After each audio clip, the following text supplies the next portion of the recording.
اور ان کو مائک بھی لگ گیا ہے. تو احسن اقبال صاحب بہت بہت شکریہ. سب سے پہلے میں آپ ہی سے گفتگو کا آغاز کرتا ہوں. یہ جو سیاسی لڑائی ہے یہ تو چلتی رہے گی، لیکن آپ یہ نہیں سمجھتے کہ اس وقت اصل وقت کا تقاضا یہ ہے کہ سیاسی قیادت آپس میں جو اختلافات ہیں ان کو بالائے طاق رکھتے ہوئے سیز فائر کرے اور تھوڑا سا جو سیلاب کے متاثرین ہیں ان پر توجہ دے؟ حامد میر صاحب میں آپ کا بےحد مشکور ہوں. آج ابھی میں ایکچولی دیر بھی اسی لیے ہوئی کہ جو فلڈ ریلیف کمیٹی ہے اس کے حوالے سے ہم مصروف تھے. اس وقت پاکستان کے جو 2 صوبے ہیں وہ مکمل طور پہ تباہ ہو گئے ہیں سیلابی بارشوں سے، اور جو سیلاب آئے ہیں بارشوں کے نتیجے میں، جس میں صوبہ سندھ کے اندر اس وقت بھی لگاتار بارش جاری ہے اور اگلے 2-3 دن کے اندر مزید طوفانی بارش کا امکان ہے. اور اس کا آپ اندازہ ایک یہ کر لیجئے کہ صوبہ سندھ میں پچھلے 30 سال کی جو اوسط ہے اس سے 400 گنا زیادہ بارش ہوئی ہے، اور صوبہ بلوچستان میں 370 گنا زیادہ بارش ہوئی ہے. اور یہ جو علاقے ہیں جہاں پہ بارش ہوئی ہے یہاں پہ اوسطاً بہت کم بارش ہوتی ہے، لہٰذا یہاں کے مکان، یہاں کا جو انفراسٹرکچر ہے وہ بالکل بارشوں کے لیے تیار نہیں تھا، نہ اس کے مقابلے کا ہے. اور اس لیے جہاں سے یہ سیلاب اور بارش گزر رہی ہے، کچے مکان ہیں وہ سب اس نے کر دیے. بہت بڑی تباہی ہے. اس وقت پاکستان کا نمبر 1 ایشو یہ ہونا چاہیے کہ ہم اپنے سیلاب میں اور بارشوں سے جو متاثر بہن اور بھائی ہیں ان کو کس طریقے سے مدد کر سکتے ہیں، اور جو صوبائی حکومتیں ہیں ان کی پہلی ترجیح یہ ہونی چاہیے کہ وہ کس طرح سب کو اکٹھا کر سکتی ہیں اور ان کی مدد کریں، بجائے یہ کہ ہم ایک دوسرے کے ساتھ. اچھا، کوئٹہ شہر جو ہے اس کو جو خطرہ درپیش ہے کارخسا ڈیم کی وجہ سے، وہ آپ کو اس کا پتہ ہے؟ جی کوئٹہ شہر اور پورا بلوچستان اس وقت، اور اسی طرح صوبہ سندھ، اس کا اندرون سندھ جو ہے وہ اس وقت بالکل تباہی کی تصویر. لیکن احسن اقبال صاحب، ایک طرف تو ہم یہ بات کر رہے ہیں کہ فائر بندی کر دیں، دوسری طرف آج بھی اسلام آباد میں تھانہ آپرا میں عمران خان اور ان کی پارٹی کے کچھ اور جو رہنما ہیں ان کے خلاف دفعہ 144 کی خلاف ورزی کے الزام میں مقدمہ درج ہوا کہ آپ نے 20 اگست کو ایک ریلی نکالی تھی شہباز گل کے حق میں، 5 دن بعد آج مقدمہ درج ہو گیا. تو میسج کیا جائے گا؟ دیکھیے، میسج تو آئے گا جب آپ کی طرف ریاست کی طرف اشتعال انگیزی ہوگی، اداروں کو نشانہ بنایا جائے گا اور بے بنیاد الزامات لگا کے آپ لوگوں کو سیاسی محاذرائی کی طرف دھکیلیں گے.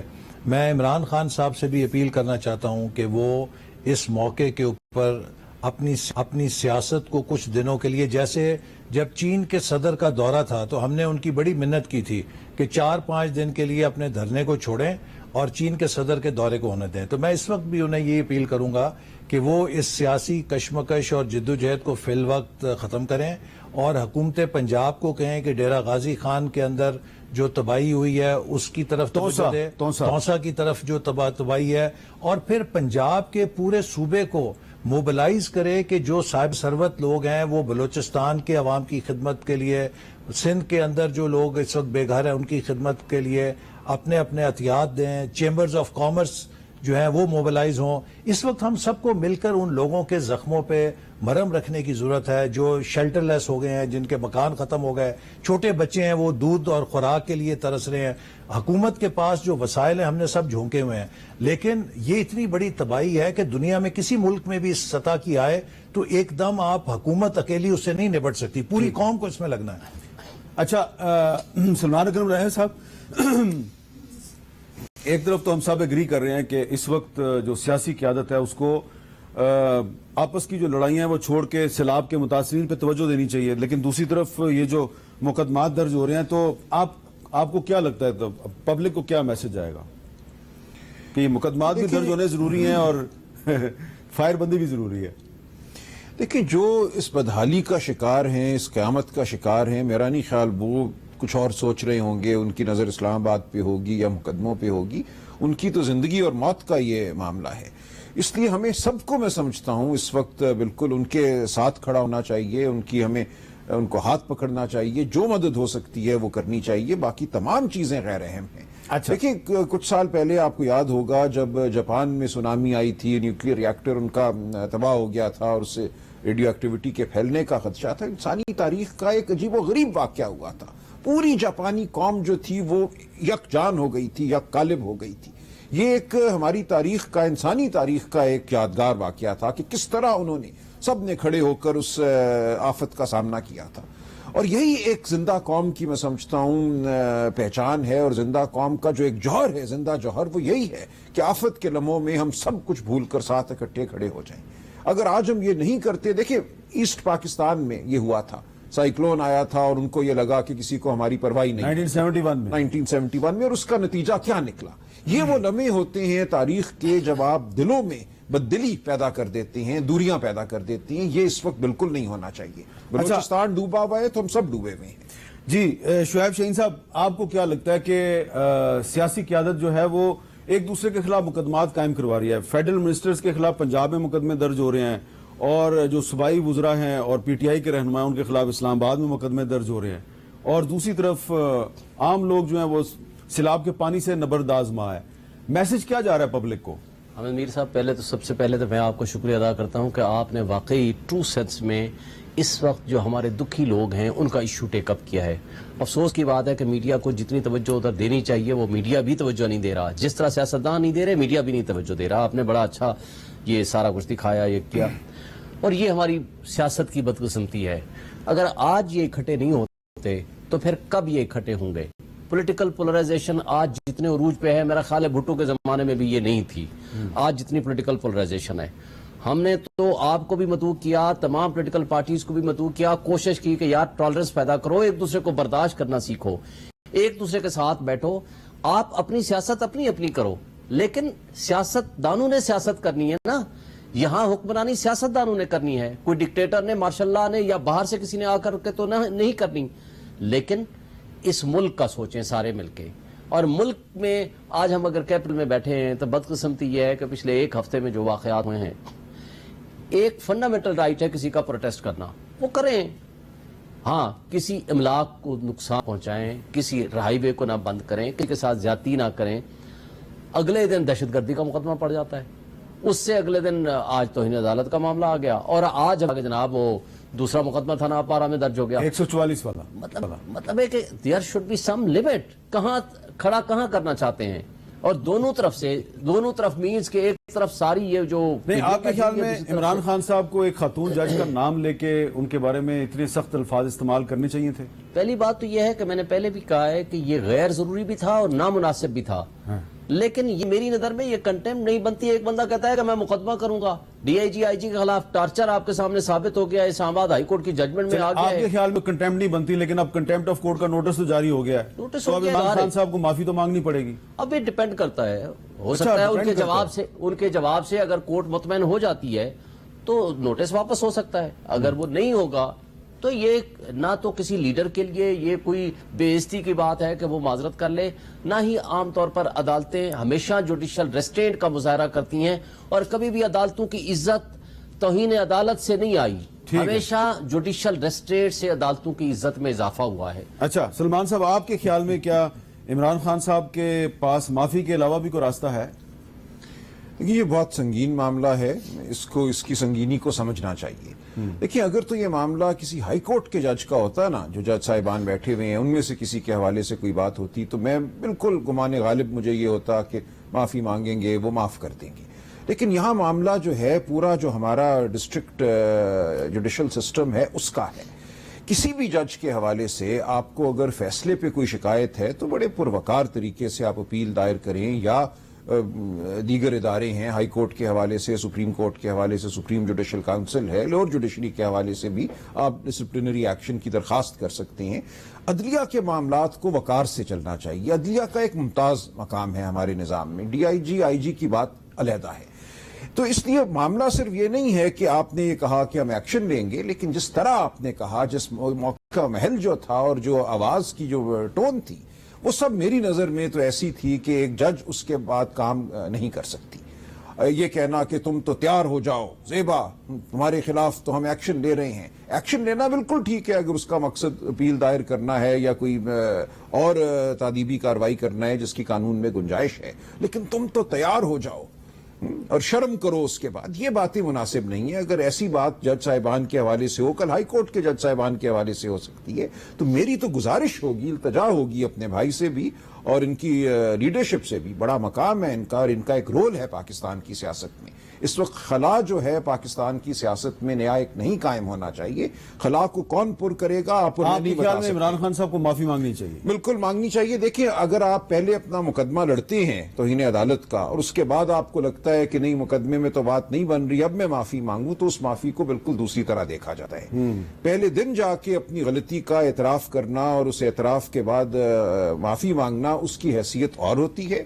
بحث کر کے مقدمہ لڑ کے اس کے بعد معافی مانگنا اس کی حیثیت اور ہوتی ہے. اچھا احسن اقبال صاحب، کیا عمران خان صاحب ویسے ہی غلطی کے مرتکب ہونے والے ہیں جیسی کہ یوسف رضا گیلانی صاحب نے کی، جیسی کہ طلال چودھری نے کی، جیسی کہ دانیال عزیز نے کی؟ دیکھیے یہ اب بڑا ایک انٹرسٹنگ مرحلہ ہے. مجھے یاد ہے کہ میں نے ایک جسٹس ثاقب نثار صاحب کے حوالے سے ایک پاسنگ ریمارک دیا تھا، اور اس وقت جسٹس غالباً مظاہر نقوی صاحب اس کے ہیڈ تھے اور 2 جج صاحبان اور تھے. تو مجھے تو ایک کنٹیمپٹ کی 5 مہینے کارروائی بھگتنی پڑی، اور مجھے پھر ان کو میں نے ان سے معذرت بھی کی، لیکن وضاحت بھی کی کہ میں نے تو کوئی انہیں براہ راست ایسی بات نہیں کی تھی جو توہین امیز ہو. میں نے تو صرف یہ کہا تھا کہ آپ نے اگر میرے بارے میں کوئی ایک الزام لگایا ہے تو مجھے پہلے آپ چارج شیٹ کرتے، پھر آپ یہ بات کرتے آپ نے یہ ایسی بات کیوں کی. تو اس پہ مجھے توہین عدالت کا نوٹس مل گیا اور 5 مہینے تک میں نے رگڑا کھایا. یہ تو جیسے ابھی انہوں نے بتایا کہ بہت ہی سنگین بات ہے. اس کا مقصد یہ تھا، مطلب یہ تھا کہ اگر آپ وہ سن رہے ہوں کہ جج کو وہ یہ کہہ رہے ہیں کہ ہم نے چھوڑنا نہیں تمہیں. اب آپ مجھے بتائیں کہ اس طریقے کی دھمکیاں اگر آپ ججز حضرات کو دیں گے، اور میں اپنے یعنی کہ محترم صدر صاحب جو ہیں باہر کے، ان سے بھی کہوں گا کہ یہ تو وکیل ہیں، رول آف لا کے بڑے علامت ہیں. اپنی سیاسی وابستگی ایک طرف، انہیں اس چیز کی تو غیر مشروط مذمت کرنی چاہیے، اس کی کوئی توجیہ نہیں دینی چاہیے. دیکھیے یہ ایک ایسا عمل ہے کہ جس کی آپ کوئی توجیہ نہیں کر سکتے. اگر ان جیسے پڑھے لکھے لوگ اور وکیل اور جو صدارت کے منصب پہ ہوں یہ بھی اس کے لیے گنجائش نکالیں گے تو پھر ہم ایک عام ان پڑھ آدمی سے کیا. اچھا یہ پہلی دفعہ نہیں ہوا جی.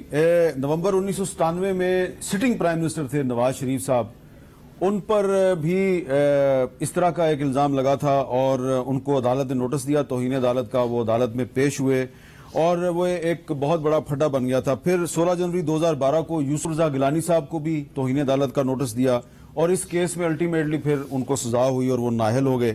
اور پھر 31 جولائی 2013 کو عمران خان صاحب جو ہیں ان کو بھی سپریم کورٹ نے طلب کیا تھا کنٹیمپٹ آف کورٹ میں، اور اس وقت عمران خان انہوں نے اس پہ معذرت کر لی تھی. 15 اگست 2017 کو نواز شریف صاحب اور ان کے 14 جو ساتھی تھے ان کو بھی نوٹس ملا تھا کنٹیمپٹ کا. یہ کیس ابھی تک زیر التوا ہے. 2018 میں دانیال عزیز اور طلال چودھری اور نہال ہاشمی مسلم لیگ نون کے 3 رہنما تھے، ان کو توہین عدالت کے نوٹس جاری ہوئے اور ان کو معافی کے باوجود ان کو سزا دے دی گئی.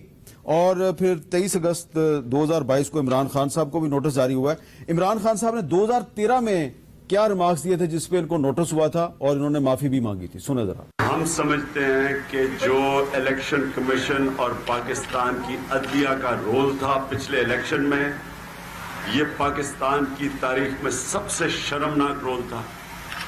انہوں نے پاکستان کی تاریخ کا وہ الیکشن کروایا جس پہ پاکستان میں کبھی اتنی دھاندلی نہیں ہوئی جتنی پچھلے الیکشن میں ہوئی.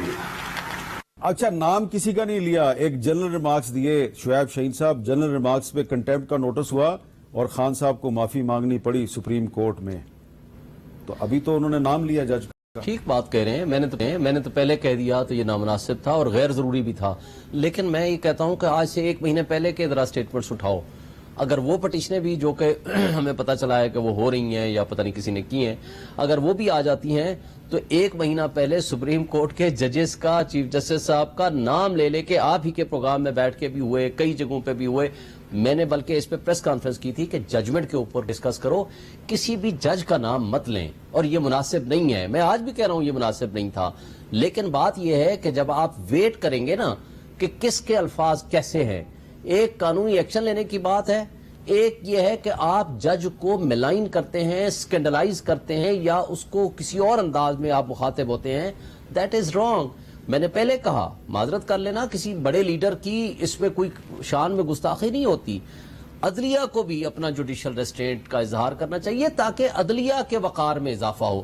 کبھی عدلیہ کی عزت توہین عدالت قائم کرنے سے یا کسی کو سزا دینے سے کبھی نہیں آتی. اچھا اب اس پہ دیکھیں، اس پہ اب ایک سوال نہیں پیدا ہوگا کہ بھئی اگر یوسف رضا گیلانی کو توہین عدالت پہ سزا ہو سکتی ہے، دانیال عزیز کو ہو سکتی ہے، طلال چودھری کو ہو سکتی ہے، تو عمران خان کو کیوں نہیں ہو سکتی؟ جی اس میں فرق ہے. سب سے پہلے آپ کو یوسف رضا گیلانی صاحب کو 2 سال میٹر چلا، ان کو کہا گیا یہ خط لکھیں، ہی ریفیوزڈ، اس نے رائٹنگ میں کہا میں نہیں لکھوں گا، اور اس کے بعد یہ ہوا کہ اس کے اوپر پھر مقدمہ چلا، ایویڈنس آئی، کراس ایگزامینیشن ہوئی، ڈیفنس ایویڈنس آئی، اور اس کے اوپر ان کو سزا ہوئی، اور ٹل رائزنگ آف دی کورٹ. اور اسی طرح جو باقی 3 دوست ہیں پی ایم ایل این کے، آپ ان کے اگر الفاظ اٹھا لیں جو میں کم سے کم نہیں، انہوں نے کسی جج کا نام نہیں لیا. نہیں، لیکن جو کہا تھا کہ اگر نہال ہاشمی صاحب کا مجھے زبانی یاد ہے، انہوں نے جو کہا تھا کہ تمہارا جو انجام کریں گے، تمہارے جو بچوں کا انجام کریں گے، وہ میں وہ الفاظ نہیں دہرا سکتا، تو وہ الفاظ تھے جو کبھی ٹالریٹ نہیں ہو سکتے تھے.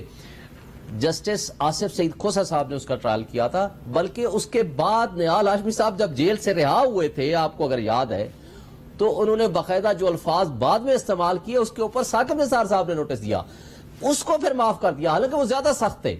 اس کے معافی پھر مل گئی تھی. سارے ہم لوگ بھی گئے تھے، سپریم کورٹ کے سابق جو صدور تھے وہ بھی گئے، انہوں نے کہا جی ہمارا وکیل بھی ہے، بھائی بھی ہے، ڈیسپریٹ تھا، مہینہ جیل رہ کر آیا، اب اس کو معاف کرتے. اس کے الفاظ وہ زیادہ سخت تھے، تو اس لیے پھر اس کو دوسرے کیس میں معافی ملی تھی. یہاں پہ ایک مجھے بریک لینی ہے، بریک کے بعد دوبارہ ملتے ہیں.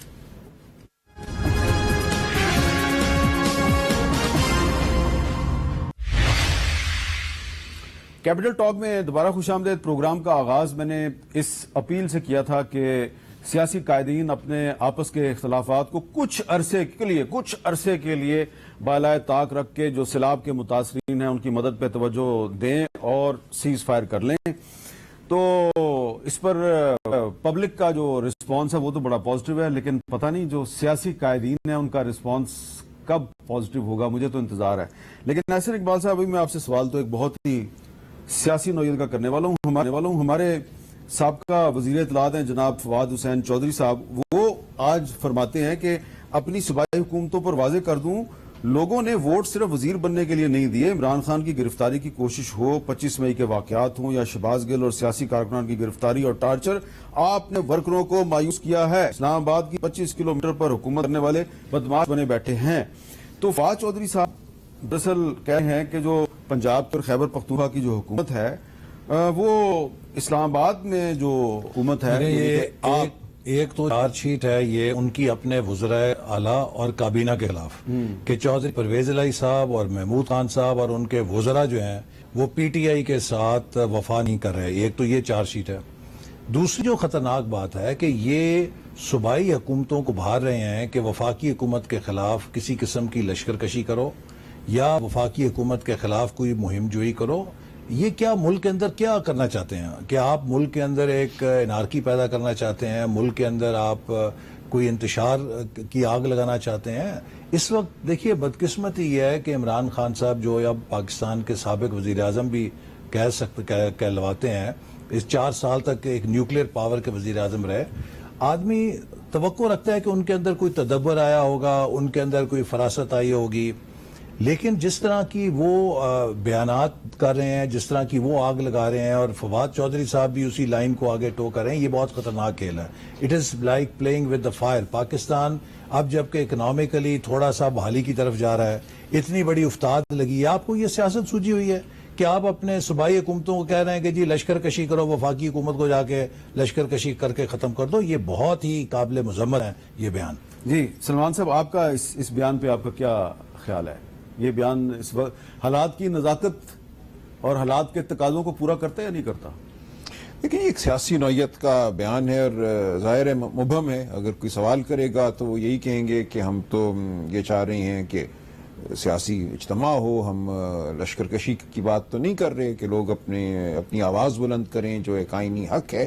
تو ہم تو یہ بات کر رہے ہیں. لیکن ٹھیک کہہ رہے ہیں احسن اقبال صاحب، اس میں ایک طرح کا ایک آپ کہہ لیجئے ایک تھریٹ ہے اس کے اندر، ایک خوف دلانے والی بات ہے. اور ہمارا جو نظام ہے، وفاقی نظام، وہ صوبے اور وفاق کے تعاون پر مبنی ہے. اس کو ہم کہتے ہیں کوآپریٹو فیڈرلزم. ہمارے آئین کی بہت سی شکیں ایسی ہیں جو وفاق کو طاقت دیتی ہیں صوبے میں جا کر کام کرنے کی. جیسے آفت کا زمانہ ہو اس میں وفاق کو بہت طاقت حاصل ہو جاتی ہے, اور اسی طرح صوبوں کو طاقت دیتا ہے ہمارا آئین کہ وہ وفاق کی مدد بھی مانگے اور وفاق کا ہاتھ بھی بٹائیں. تو یہ کوآپریٹو فیڈرلزم کا ماحول اگر آج قائم نہیں ہوگا اس افتاد کے زمانے میں تو کب قائم ہوگا؟ جس سے موضوع سے آپ نے بات شروع کی وہی میں سمجھتا ہوں اس وقت اہم ترین موضوع ہے, اور اس تناظر میں دیکھا جائے تو یہ بات اس وقت بے محل ہے. اچھا شعیب شاہین صاحب, کیا فواد چودھری صاحب کا جو بیان ہے یہ پنجاب اور خیبر پختونخوا کی حکومتوں پہ عدم اعتماد نہیں ہے, اور کیا اس کا مطلب یہ نہیں کہ فواد چودھری صاحب کہہ رہے ہیں کہ جی عمران خان گرفتار ہونے والا ہے, تم اسلام آباد کی طرف سیاسی جلوس لے کے بڑھو اور اسلام آباد پر قبضہ کرو؟ لیکن وہی والی بات ہے نا, سیاسی بیان ہے, سیاست کو سیاسی انداز سے سیاسی طریقے سے دونوں پارٹیاں اسی انداز میں چلا رہی ہیں. خواہ وہ فواد چودھری صاحب کی سٹیٹمنٹ اٹھائیں یا 2 دن پہلے یا کل تک رانا ثناء اللہ صاحب کی سٹیٹمنٹ اٹھائیں, انہوں نے گرفتار کرنے کی پرسوں کوشش نہیں کی, پوری رات ایسا ماحول کریٹ کیے رکھا, بنی گالہ کی لائٹیں آف ہو گئیں, یہ 3 بجے جی آج ہم نے ان کو ہر حال میں گرفتار کر لینا ہے, پورے پاکستان سے لوگ چل پڑے, کوئی کہاں ہے, حالات واقعات خراب ہونے کی پوری کوشش ہوئی. جب انہوں نے دیکھا کہ اس سے ماحول خراب ہوگا وہ پھر کول ڈاؤن ہو گئے اور کل بیل ہوگی. تو یہ طرز عمل تو دونوں سائڈوں سے ہے. ان کا تو پھر بھی ایک ود ان لمٹس اپنی پارٹی لوگوں کو کہہ رہے ہیں نا. یہاں تو رانا صاحب جس انداز میں گفتگو کرتے ہیں, جس طرح وہ انٹیریئر منسٹر کے طور پر روز یہ کہتے ہیں کہ اب میں سوچ رہا ہوں کہ 25 مئی کے بعد سے زیادہ برا حشر کروں گا, یہ کیا میسج دیتے ہیں؟ اس سے آپ کی حکومت کی ریٹ تھوڑی قائم ہوتی ہے, اس سے تو پولیٹیکل انسٹیبلٹی بڑھتی ہے. آج ایک اور بھی ڈیولپمنٹ ہے حسن اقبال صاحب, آج شوکت ترین صاحب نے کچھ اور بات کیا, ذرا سنیں شوکت ترین صاحب نے کیا کہا. شوکت ترین صاحب جو ہیں انہوں نے فریش مینڈیٹ اور ڈائلاگ کی بات کی ہے کہ فریش مینڈیٹ کے لیے ڈائلاگ ہونا چاہیے. تو کیا ڈائلاگ کے لیے تیار ہیں آپ؟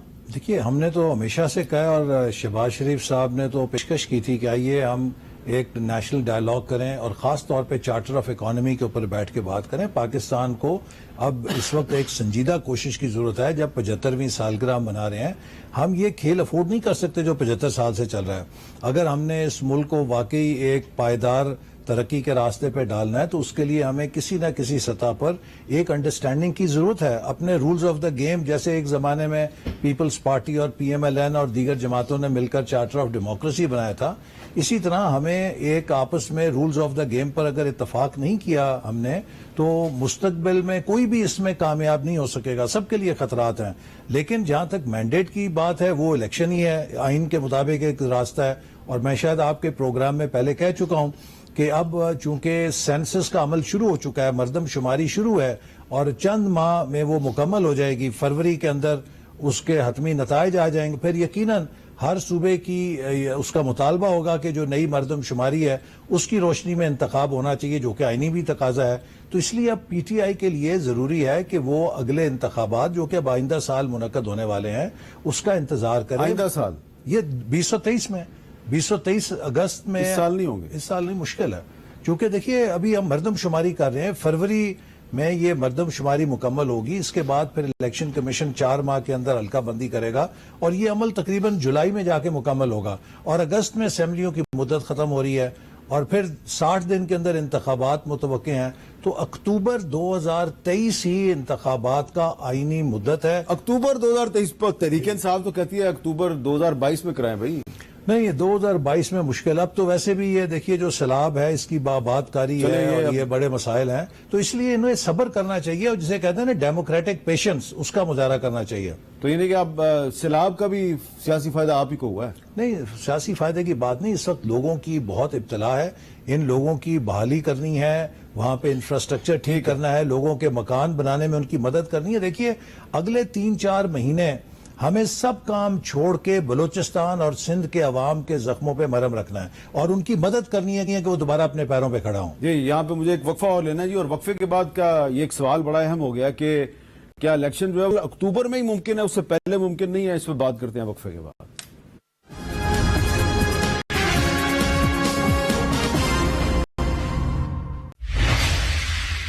کیپٹل ٹاک میں خوش آمدید. سلمان صاحب, یہ اب صرف سیاسی نہیں, ایک لیگل کانسٹیٹیوشنل میٹر ہے.